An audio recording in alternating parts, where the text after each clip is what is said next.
el sistema masa-resorte y el problema de amortiguación. Somos el grupo 9 y venimos a exponerles este fenómeno.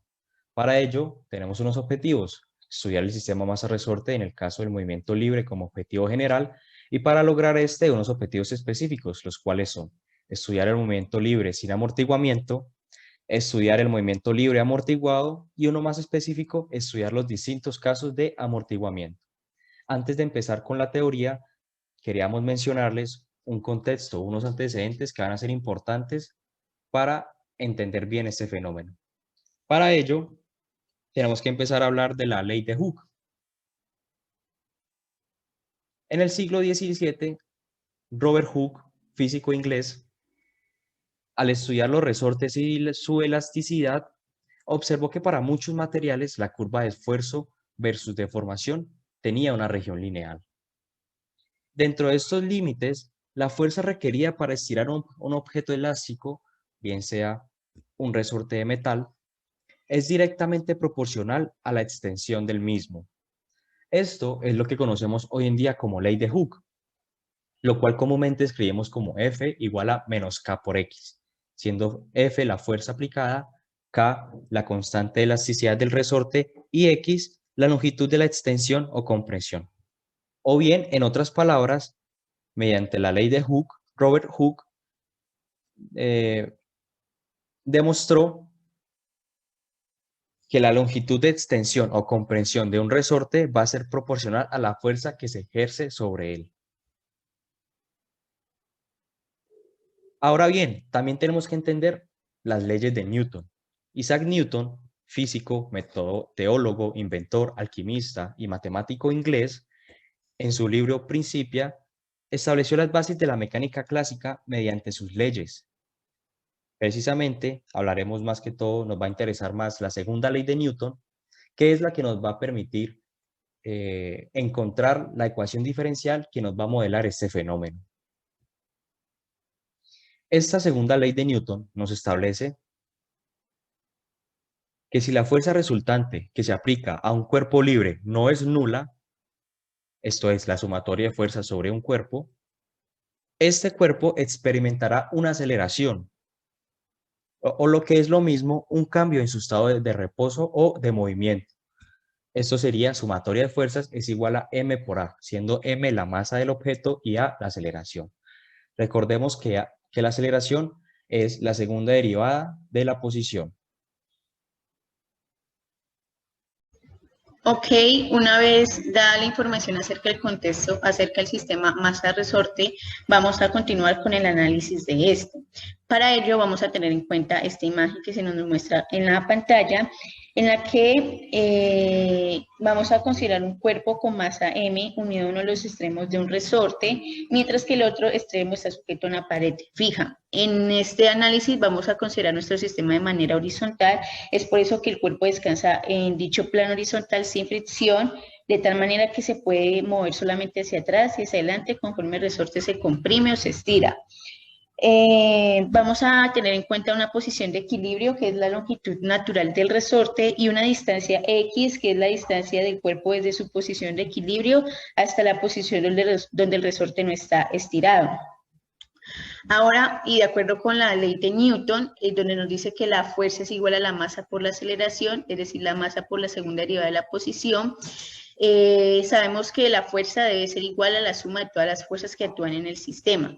Para ello vamos a tener en cuenta las fuerzas a considerar en este sistema. La primera es la fuerza de rozamiento, que en el caso de que haya amortiguamiento en el sistema, es decir, que la masa está unida a un amortiguador, que es un dispositivo que sirve para mitigar impactos que proporcionan una fuerza directamente opuesta a la dirección instantánea del movimiento de la masa, es decir, que esta fuerza es proporcional a la velocidad de la masa, en la que tenemos una constante que nos dice la constante del amortiguamiento, y también podemos considerar la fuerza de la restauración, que es la fuerza del resorte para volver a su estado de equilibrio, en la que, de acuerdo con la ley de Hooke, la fuerza de restauración que el resorte ejerce sobre la masa es proporcional a la distancia X, cuando el resorte se ha estirado o comprimido. Esta constante de proporcionalidad se conoce como la constante del resorte. Además de ello, también se puede considerar una fuerza externa que puede influir en nuestro sistema, la cual va a depender del tiempo. En base a esta información podemos obtener la ecuación diferencial lineal de segundo orden que se muestra, donde C y K deben ser mayores a 0. Además de eso, también se debe tener en cuenta que existen casos, por ejemplo, cuando la fuerza F de T es igual a 0, vamos a hablar de un movimiento libre, y cuando F de T es distinto de 0, un movimiento forzado. En esta sección solamente vamos a considerar el movimiento libre, y de ahí se desbordan dos casos particulares, que es cuando C es igual a 0, hablamos de un movimiento libre no amortiguado, y cuando C es distinto, un movimiento libre amortiguado. Ahora, concentrándonos en el movimiento libre no amortiguado C igual a 0, en donde desaparece la fuerza de rozamiento, obtenemos esta ecuación que se nos muestra, en donde al dividir por la masa obtenemos finalmente esta ecuación, donde W sub 0 al cuadrado es la constante de elasticidad sobre la masa. Continuando con el desarrollo de esta ecuación diferencial, obtenemos que tiene una ecuación auxiliar, como se muestra, con raíces complejas. Ahora, ya sabemos que la solución puede ser dada como se muestra aquí, y de acuerdo con esta solución, y para analizar el movimiento descrito que proporciona, vamos a tener en cuenta las siguientes constantes, donde C es la amplitud del movimiento, tal que se puede calcular a partir de esa operación, y el ángulo de fase que se va, y alfa, el ángulo de fase que se va a ver determinado a partir de estos dos parámetros. A partir de esta información se obtiene que esta solución que se había proporcionado anteriormente se puede reescribir de esta forma, donde si observamos este C1 sobre C y este C2 sobre C están dados anteriormente, con lo que se puede reescribir de esta manera, señalando lo que se había mostrado anteriormente. Finalmente, tenemos esta ecuación esta función de la posición de la masa, en la que podemos describirla de esta forma, donde delta es igual al ángulo de fase sobre la frecuencia angular, que es el tiempo de retardo, que más adelante se va a estudiar también. Ahora, para hallar el valor del ángulo de fase, tenemos que tener en cuenta que depende tanto de los signos que tengan C1 y C2. Puede mostrarse a partir de esta tabla, que se puede ubicar en cualquiera de los cuadrantes dependiendo del signo que tengan estas dos constantes. A partir de la ecuación de la función posición que se nos había proporcionado, podemos estudiar que la masa puede oscilar en un movimiento libre no amortiguado alrededor de su posición con la siguiente información. Tenemos en primer instancia la amplitud, que se puede escribir de esta forma: la frecuencia angular, que es la raíz cuadrada de la constante de elasticidad sobre la masa; el periodo de oscilación, que es el tiempo requerido para que el sistema realice una oscilación completa; la frecuencia del movimiento, que mide el número de ciclos por segundo; un ángulo de fase; y por el último, el tiempo de retardo, que lo habíamos calculado anteriormente, que es el tiempo de desfase del movimiento respecto a la onda del coseno. En esta imagen podemos observar algunas de las definiciones que acabamos de realizar, donde este es el ángulo de desfase, que es el tiempo requerido para que la onda del coseno empiece a funcionar. Ahora, puede demostrarse que dadas unas condiciones iniciales, x sub 0, que puede ser la posición inicial, y x' de 0, que es la velocidad inicial, es posible demostrar que C1 es igual a la posición inicial y C2 es igual a la velocidad inicial sobre la frecuencia angular, con lo que finalmente la ecuación estándar que habíamos calculado puede tomar esta forma como se muestra aquí. Ahora, para aplicar los conceptos que se habían estudiado, vamos a realizar el siguiente ejemplo. Nos dice: un cuerpo de masa 1 kilogramo está unido a un resorte con una constante K de 16. La masa se pone en movimiento desde su posición inicial, x sub 0 igual a 5, inmediatamente después de estirar el resorte desde su posición de equilibrio, con una velocidad inicial de menos 10 metros sobre segundos. nos piden hallar la función posición la función posición no amortiguada cuando es igual a 0, la amplitud del movimiento, la frecuencia angular, el periodo de oscilación, la frecuencia del movimiento y el tiempo de retardo. Nos dan los siguientes datos, que la masa vale 1 kilogramo, la constante de elasticidad, la velocidad y la posición y la velocidad inicial. Ahora, ya teniendo la constante del resorte, es posible hallar la frecuencia angular aplicándole la raíz cuadrada a esta ecuación, que nos da como resultado 4 radianes sobre segundos. Como sabemos que x sub 0 puede verse como la constante 1 y la constante 2 puede verse a partir de esta ecuación, que es igual a menos 5 sobre 2, podemos observar que el ángulo de alfa se puede encontrar en el cuarto cuadrante, por lo que se aplica esta fórmula que nos da como resultado 5.81 radianes. Finalmente, podemos hallar el tiempo de retardo fácilmente reemplazando en la ecuación y el periodo de oscilación que nos da como resultado 1.5 segundos. Además, también podemos hallar la frecuencia del movimiento, que es 1 sobre el periodo, que nos da 0.63 Hz. Ahora, para poder hallar la función posición estándar no amortiguada de la masa, tenemos en cuenta la amplitud del movimiento, que nos da como resultado 5 por raíz de 5 sobre 2, y ya reemplazando en los datos obtenemos la función no amortiguada de la posición. Además, también podemos encontrar los valores de t en los que t sean mayores a 0, en los cuales la masa pasará por la posición de equilibrio. Para ello, igualamos la función posición a 0, en el que el argumento, despejamos el argumento del coseno, en el que dicho argumento tiene que ser impar bimedios, donde n debe ser un entero. Despejando t, obtenemos que n se puede tomar desde menos 2, dado que el valor de t ya será positivo. Tenemos ya los n's donde el tiempo, tomamos 4 n's donde el tiempo va a ser positivo, y finalmente obtuvimos los resultados.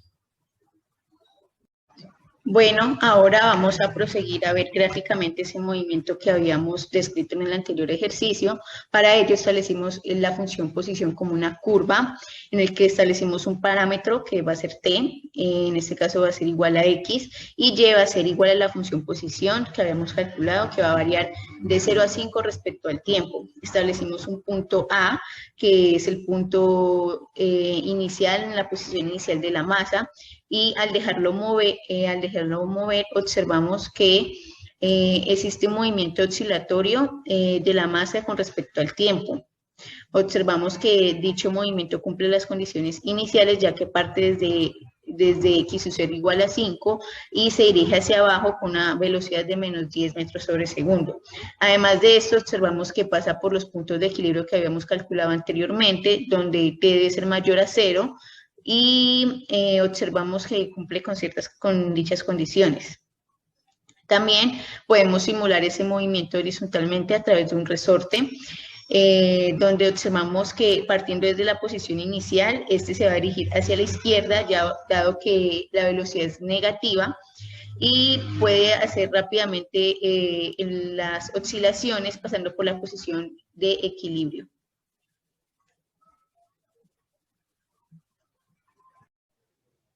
Ahora bien, hablaremos del movimiento libre amortiguado, en el que el valor de C va a ser diferente de 0. A diferencia del movimiento libre sin amortiguación, el valor de X' sí va a aparecer en la ecuación diferencial. Y definiendo 2P como igual como C sobre M, vamos a tener la EDO que nos va a modelar el problema de la amortiguación. Para esto vamos a tener una ecuación auxiliar y unas raíces que, dependiendo del signo del término que está dentro de la raíz cuadrada, vamos a tener 3 tipos casos. Dependiendo del signo que tome esta raíz, que tome este término, vamos a tener 3 tipos de raíces: reales y distintas, reales y repetidas, y complejas. Cada uno de estos casos nos van a definir los 3 casos de amortiguamiento que vamos a tocar a continuación. Para eso tenemos que definir el coeficiente de amortiguamiento crítico como raíz de K4KM. Para empezar, hablaremos del movimiento sobreamortiguado, el primer caso, en el que el C va a ser mayor al coeficiente de amortiguamiento crítico. Esto nos va a generar unas raíces reales y distintas, que teniendo el PBI, vamos a tener una ecuación solución de la posición con respecto al tiempo, que será la ecuación mostrada en pantalla. Una de las características de este caso es que el medio sobreamortigua el movimiento haciendo que no se complete un ciclo. Esto es, un ciclo hay que resaltar que tiene que ser cuando la masa pase 2 veces por la posición de equilibrio. Esto es decir, que en este movimiento la masa no va a pasar 2 veces por la posición de equilibrio. Seguidamente está el movimiento críticamente amortiguado, nuestro segundo caso, que va a ser cuando C va a ser igual al coeficiente de amortiguamiento crítico. Esto nos va a generar raíces reales y repetidas que teniendo el mismo PBI vamos a tener la ecuación de la posición con respecto al tiempo mostrada en pantalla. Hay que resaltar que este movimiento será similar al sobreamortiguamiento, el primer caso visto. El comportamiento es que no se va a completar un ciclo, pero a diferencia del sobreamortiguamiento, en este caso del críticamente amortiguado, una pequeña disminución en el coeficiente de amortiguamiento crítico nos va a llevar al siguiente caso. Y ahora lo último, pasamos a ver el movimiento subamortiguado. Este caso se da cuando la variable C es menor que el coeficiente de amortiguación. En este caso, de igual manera que el pasado, se tienen que las raíces reales repetidas y se nos da a dar un PBI para trabajar, en el cual tenemos también que x de 0 va a ser x sub 0 y la derivada de x evaluada en 0 va a ser b sub 0. Entonces, se nos presenta la siguiente ecuación solución de este caso, la cual nos presenta este modelo que ya lo hemos trabajado con con el sistema que no tiene amortiguamiento y con esta nueva expresión. Esta expresión equivale a la expresión de amortiguamiento de la ecuación. Otra cosa que cabe resaltar es que en este caso no se emplea un cambio, el cual en vez de trabajar con una W sub 0, se trabaja con una W1, la cual equivale a esta expresión que tenemos aquí abajo. Bueno, ahora vamos a ver esto en un ejemplo aplicado. Tenemos el siguiente ejemplo, el cual presenta un cuerpo de masa de 1 kilo, que está en un resorte constante 2. La masa se pone en movimiento desde una posición inicial x sub 0,4. Inmediatamente después el resorte se suelta hasta la posición de equilibrio y con una velocidad de menos 4 metros sobre segundo. Entonces, listo, ya con los datos resumidos, pasamos a hacer los cálculos necesarios para tener todos los datos para reemplazar en nuestra nueva ecuación. Entonces, tenemos que empezamos hallando el W sub 0, el cual nos da raíz de 2 radianes sobre segundo, y con el cual, con la ecuación planteada, se encuentra el W1. De igual manera se proceden a hallar los valores necesarios para cada modelo, los cuales hallamos de manera similar en los otros casos. Estas vendrían siendo las ecuaciones con las cuales se trabajaría en este caso específico. Una vez con las Cs halladas, se hace un análisis para determinar, para ir en búsqueda del tiempo de espera, con lo cual en este caso nos dimos cuenta que nos iba a dar 0, por lo cual no iba a haber ningún tiempo de espera en este caso, en este problema. Y después de realizar los reemplazos en el modelo planteado, se simplifica y se llega a la siguiente expresión que está aquí abajo. Ahora procederemos a mostrar una forma como más visual de lo que vendría siendo ese comportamiento y también su comportamiento matemático.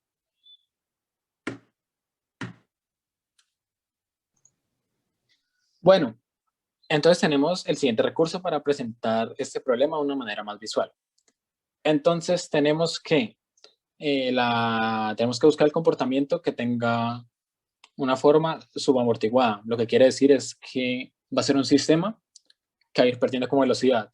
Él va a salir de aquí y va a salir, pero no va a ser la oscilación completa, sino que se va a ir frenando, como si hubiera una clase de resistencia o fricción que lo detenga, lo cual se puede ver si le damos play a este recurso.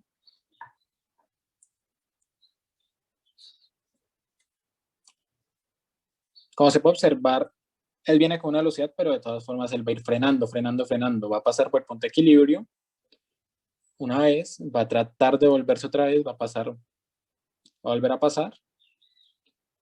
Y así hasta que llegue hasta un punto que va a estar completamente estático. Esto vendría siendo el comportamiento de este caso, debido a que se presenta un coeficiente de amortiguación, haciendo que el movimiento, como que, por así decirlo, pierda velocidad. Entonces, listo. Pero ahora, ¿esto de qué nos sirve? ¿Esto cómo se vería matemáticamente hablando? Para eso tenemos este otro recurso, el cual nos presenta la gráfica de la solución. Entonces tenemos que la solución de la ecuación en general del modelo que teníamos al inicio, el modelo general, simplemente representa como las oscilaciones exponenciales amortiguadas, o sea, como que vendrían siendo las oscilaciones, pero estas vendrían siendo acotadas debido a que hay una fricción o algo que impide el movimiento. Ese comportamiento se puede ver debido a